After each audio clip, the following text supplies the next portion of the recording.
te declarar que o Deus que nós servimos é o Deus onisciente, que sonda o seu coração.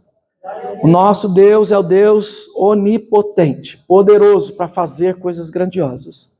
E é sobre isso que eu quero falar hoje, sobre a onisciência de Deus e a onipotência do Senhor. A onipresença você já sabe, o Senhor está, o Senhor é em toda parte. Não como o panteísmo diz, mas por soberano que Ele é, o Senhor das nossas vidas. E eu convido você para pensar nesta onisciência e nessa onipotência do Senhor, olhando para o texto de Mateus capítulo 8. Mateus capítulo 8, no versículo 5 até o versículo de número 13. Evangelho de Mateus, capítulo 8, do versículo 5 ao versículo 13.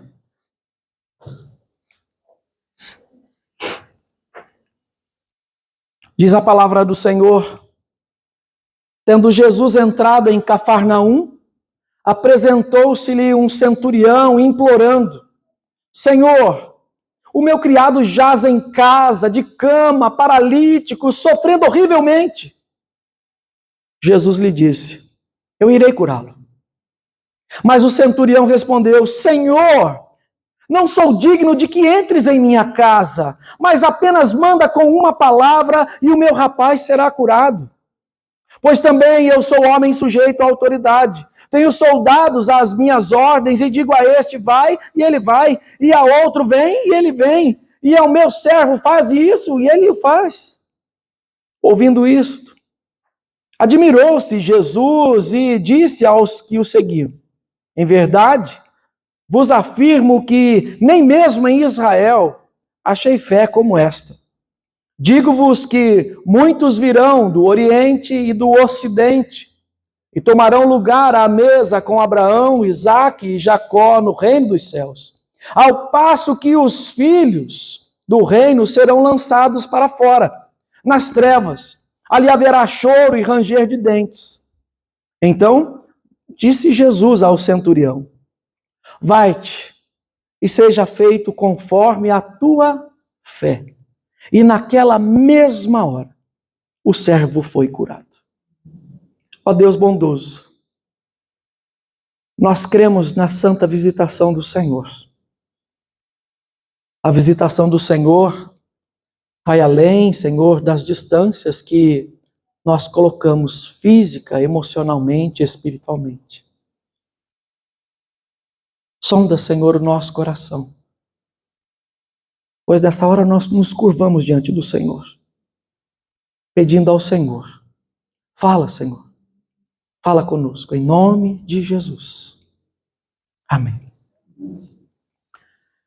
Na nossa teologia, a onisciência de Deus é Deus saber todas as coisas, saber ou antever, ou saber o que irá acontecer, e muito mais do que isso, saber o que eu não sei, porque antes de eu pensar, antes de você pensar, Deus já sabe. Antes de nós pensarmos, Deus já sabe. Antes de eu e você suplicarmos pelo socorro de Deus, ou pela presença de Deus, ou pelo poder do Senhor, Ele já é todo-poderoso. Deus não depende de mim e de você para ser todo-poderoso. Deus não depende de nós para saber as coisas. Deus não depende do jornal para saber das coisas como serão, ou como estão, ou como serão. Deus não precisa dessas coisas.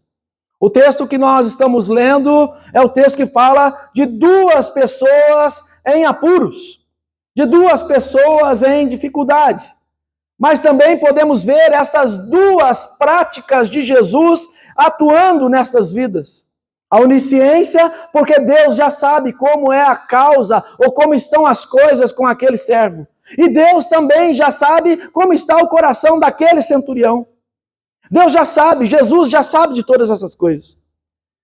Mas Mateus registra isso para mostrar, então, para os judeus, porque Mateus escreve especificamente olhando para a vida judaica, para o povo judeu, para que o povo entendesse quem era Jesus, que o Deus Todo-Poderoso que estava encarnado era o Deus Todo-Poderoso que agia tanto na vida dos judeus como na vida de qualquer outra pessoa.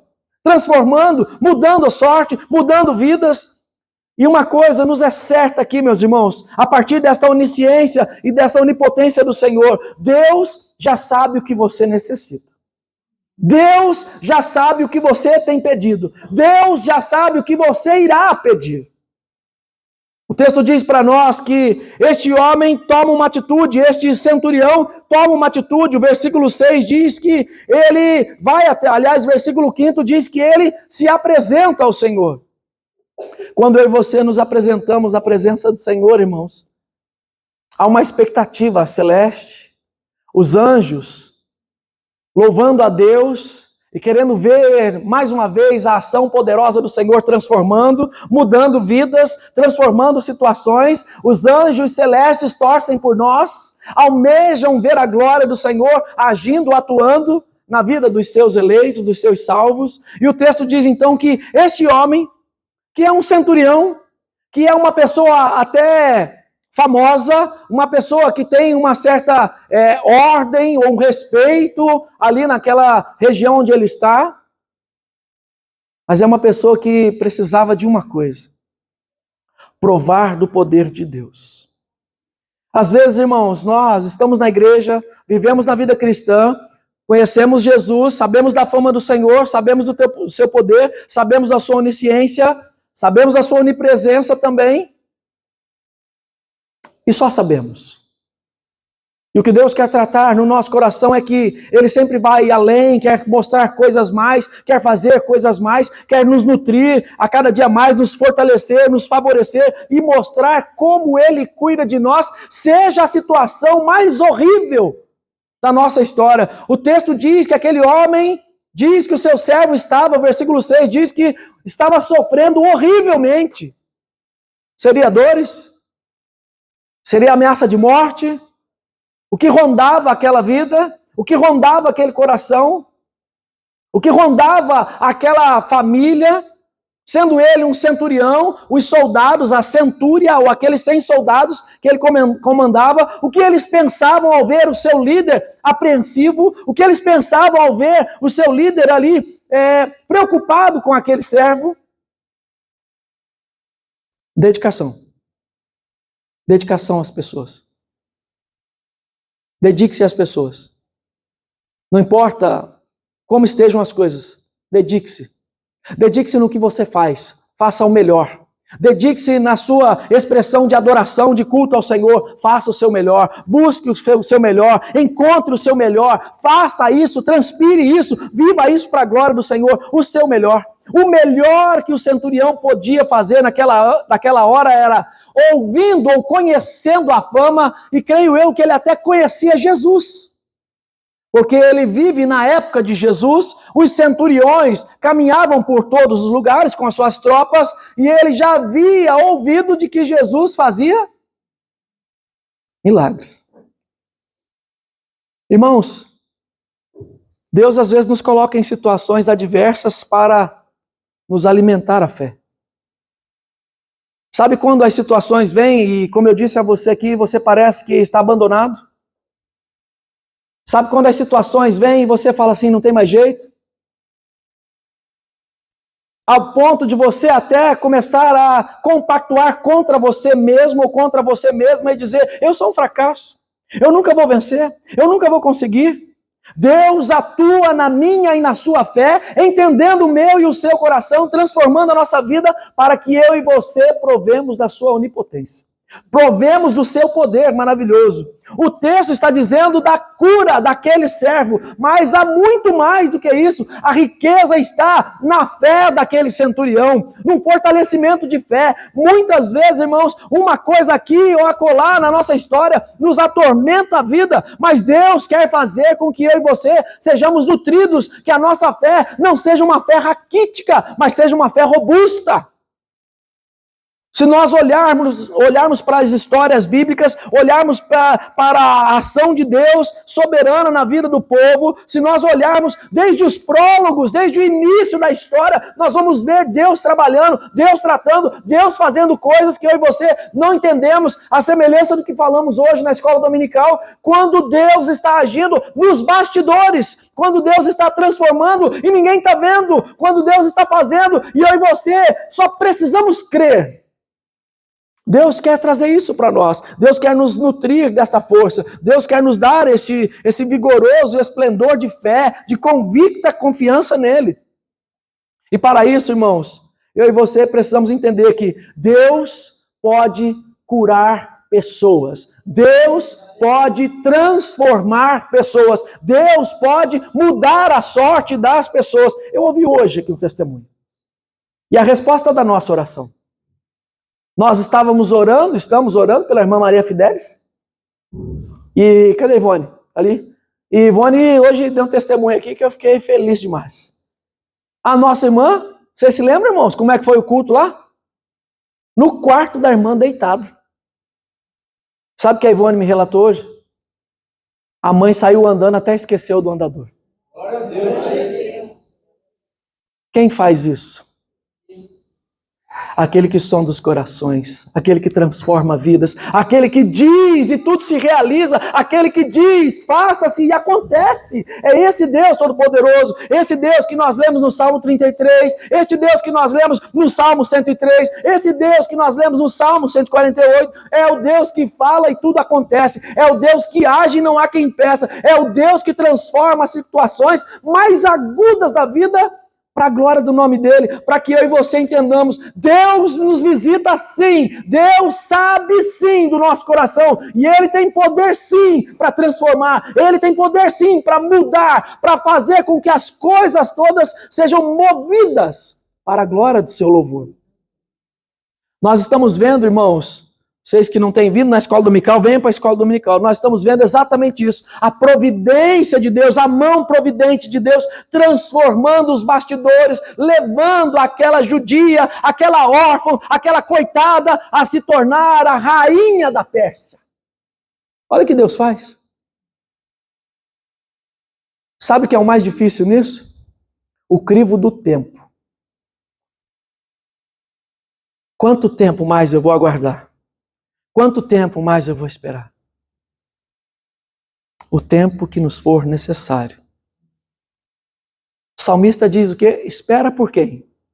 Espera pelo Senhor. Fortifique o seu coração. Espera, pois, pelo Senhor. Espera em Deus. Sabe, irmãos, muitas vezes eu e você nos esforçamos, estudamos, buscamos, fazemos isso, fazemos aquilo outro, fazemos isso, fazemos curso, nós fazemos um monte de coisa. E parece que as coisas não rompem, não acontecem. É porque tudo tem o quê? Um tempo. Um tempo na nossa história. E quando chega o pleroma, a plenitude, o transbordar do tempo, aquela primeira gota que transborda, é a hora certa de Deus na sua história. Deus quer mostrar isso para nós. O texto diz para nós, então, que esse menino estava, vou chamar de menino, esse servo aqui, que estava horrivelmente sofrendo. E quando ele diz horrivelmente, Mateus quer dizer que ele estava à morte. À morte. Há uma semelhança com aquilo que Jesus fez na vida do principal da sinagoga, chamado Jairo. A filha dele sofria horrivelmente. A filha dele parecia ter morrido, ou a história dela parecia ter se encerrado para sempre. Deus não deixa a sua fé no esquecimento. Deus não se esquece de você. Deus tem deleite em curar. Deus tem deleite em levantar.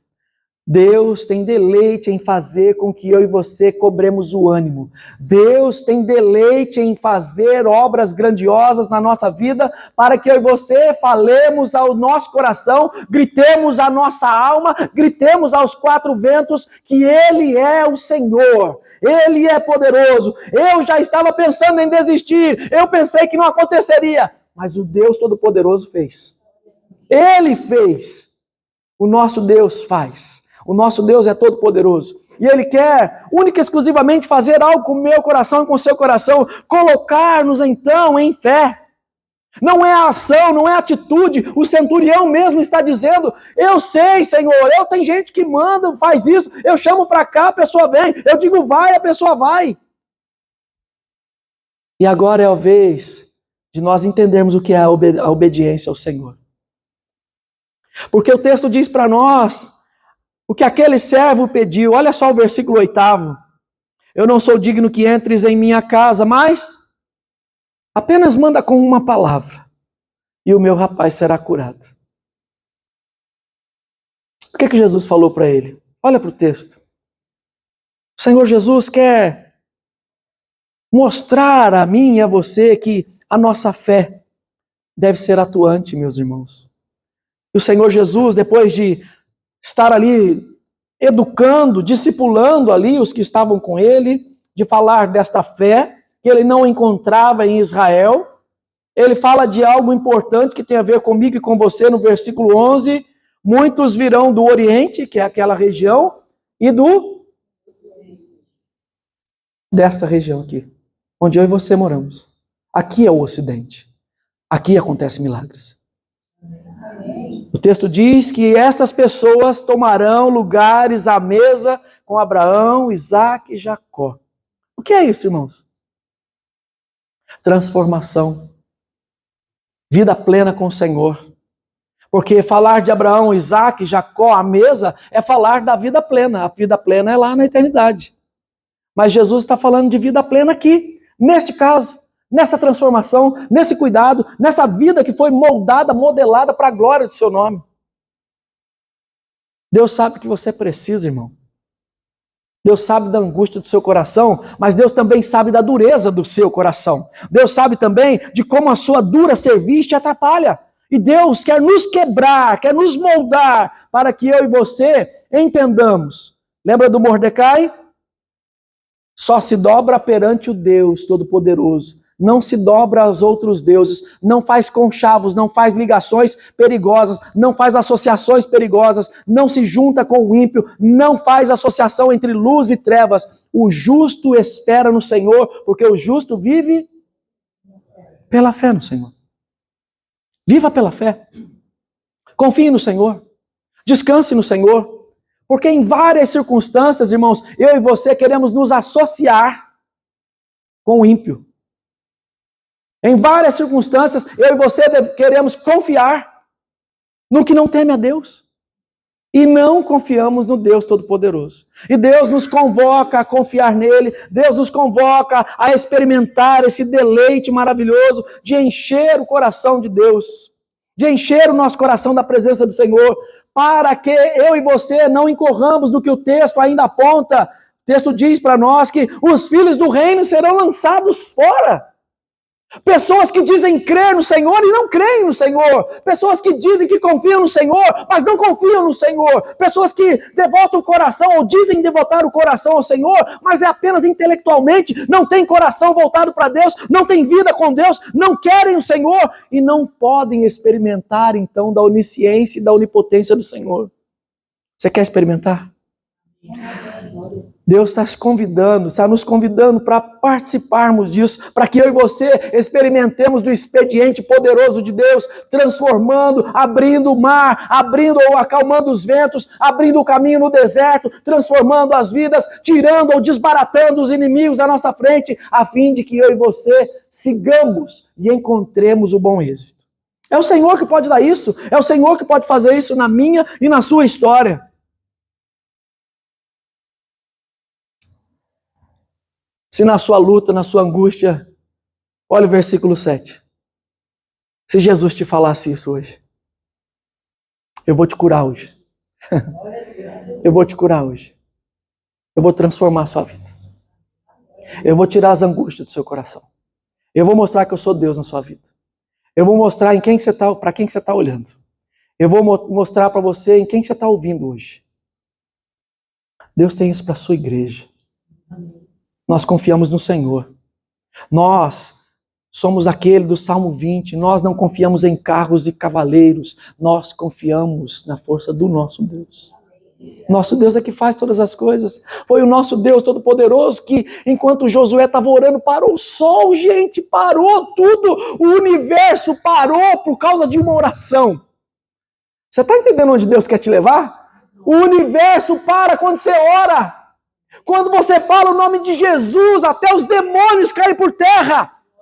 Deus está falando para você que você pode provar sim do poder dele. Deus está falando para você que ele te conhece. Ele quer te levar aos lugares mais profundos, mais profusos da vida espiritual. Deus tem isso para nós, encher o nosso coração, fazendo cheios dele, planificados dele, para que em todo tempo, lá fora, no transe agudo, na dificuldade, na luta que nós tivermos, nós encontrarmos paz e sabemos que nós confiamos no Deus Todo-Poderoso, onipotente, onisciente, onipresente, do Deus que faz coisas grandiosas acontecer.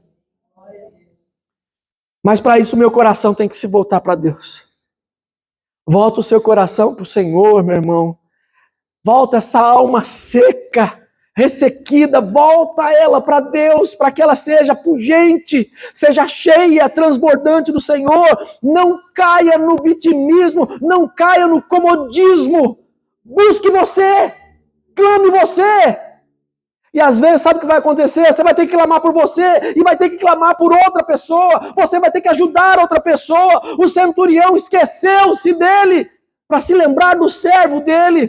Esqueça-se um pouco de você, tire o eu de você, tire o ego de você, coloque Jesus em você, porque Jesus tem olhos para o outro.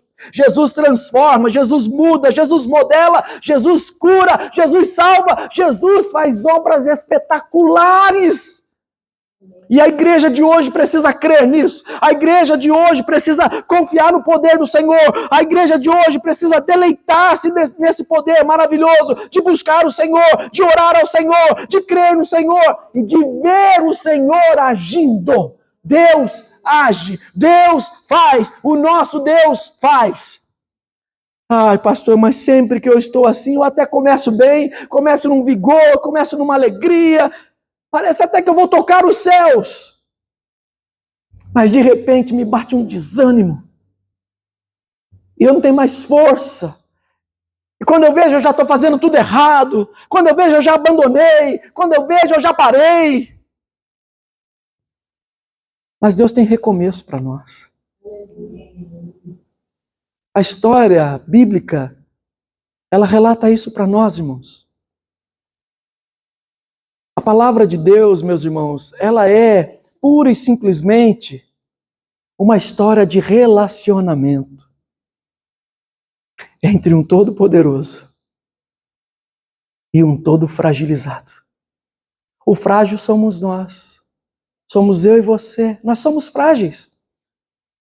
Mas o todo-poderoso age na nossa vida e transforma o nosso ser. Eu não sou digno que entreis em minha casa. Acho que essa frase cabe para mim. E cabe para você. Eu não sou digno, Senhor. Mas basta uma palavra, Senhor. Uma palavra de Deus silencia tudo. Um haja de Deus transforma tudo.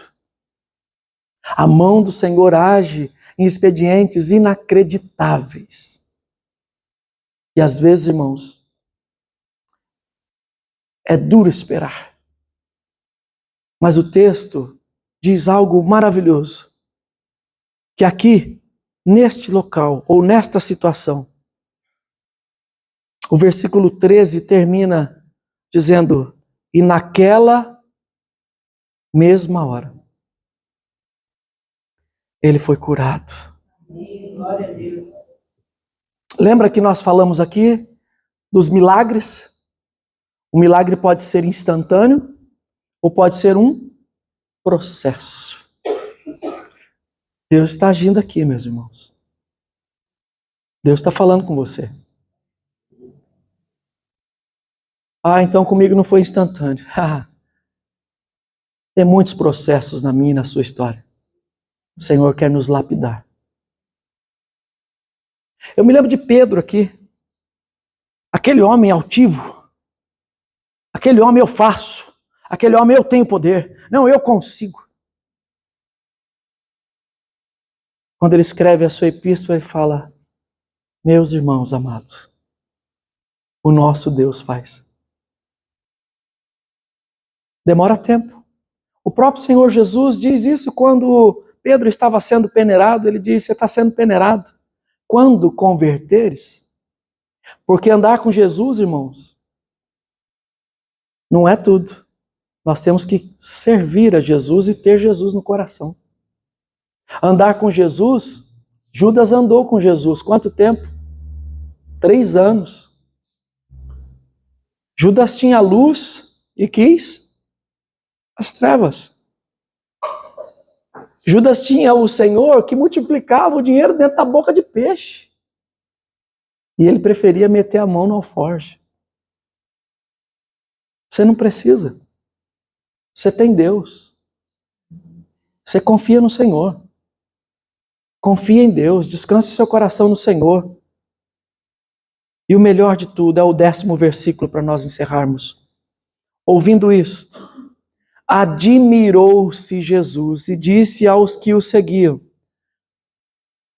em verdade vos afirmo que nem mesmo em Israel achei fé como esta. Nem mesmo em Israel achei fé como a de Mairink, a de São Roque, a de Alumínio, de Sorocaba. Nem mesmo em Israel achei fé como a deste servo e desta serva. Em nome de Jesus, meu irmão, confie na onisciência do Senhor. Em nome de Jesus, confie na onipotência do Senhor. Confie no que Deus pode fazer a seu respeito. Descanse seu coração, mas busque ao Senhor. Em nome de Jesus. Vamos orar?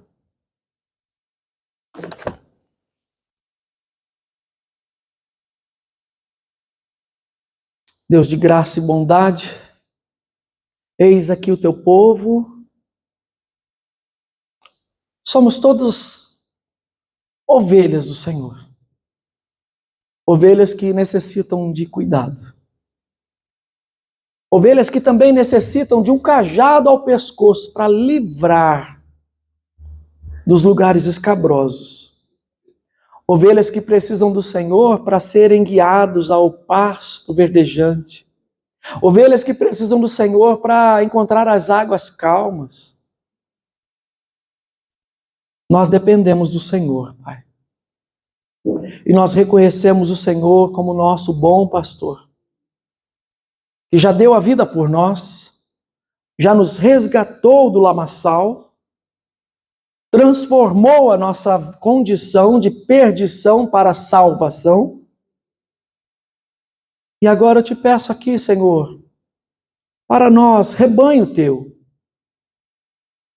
tira-nos também, Senhor, das condições adversas e aplica, Senhor, em nosso coração esta onipotência maravilhosa, transformadora. Aplica ao nosso coração, Senhor, aquilo que os autores, os escritores, Senhor, já tanto falam, Senhor. A palavra do Senhor aponta para este avivamento. Aquilo que aquele teólogo, Senhor, Herman Bavinck, escreveu, Senhor, dizendo do que é a manifestação gloriosa do Senhor, o que é um Pentecostes na vida de um servo e de uma serva do Senhor, que é o poder do Senhor manifestando-se curador, transformador, modelador, e é com sinais, com prodígios, com maravilhas, que só o seu reino tem. Aplica isso ao nosso coração, Senhor, que o nosso coração se volte para Ti, que o nosso coração saia, Senhor, do egoísmo do egocentrismo, e que nós olhemos mais, ó Pai, uns para os outros, com amor, clamando, buscando, e que sejamos todos curados pelo Senhor. Que haja paz ao nosso coração, que haja descanso, Senhor, que haja regozijo, que haja milagres, ó Pai, na nossa vida. Deus, nós te agradecemos por cada milagre que o Senhor já fez, por cada situação que o Senhor já transformou, por cada coisa maravilhosa que o Senhor fez, está fazendo e fará para o seu louvor. Nós confiamos, ó Pai, no que Paulo, inspirado por ti mesmo, escreveu aos Filipenses, no 1º capítulo, versículo 6. Aquele que começou a boa obra em vós, há de completá-la até o dia de Cristo Jesus. Eu creio, Senhor, que nós estamos nesta boa obra sendo lapidados e transformados. Nós queremos, ó Pai, a cada dia mais nos maravilhar. Como os discípulos, ó Pai, aqui mesmo em Mateus capítulo 8, versículo 27, os discípulos ficaram maravilhados. Quem é este que até o vento e o mar lhe obedecem? Ai, Tu és o nosso Senhor, o nosso Redentor. A Ti seja todo louvor e toda glória. Que o nosso coração encontre este lugar maravilhoso que é o altar do Senhor. Seja assim para Teu louvor, em nome de Jesus. Amém. Amém.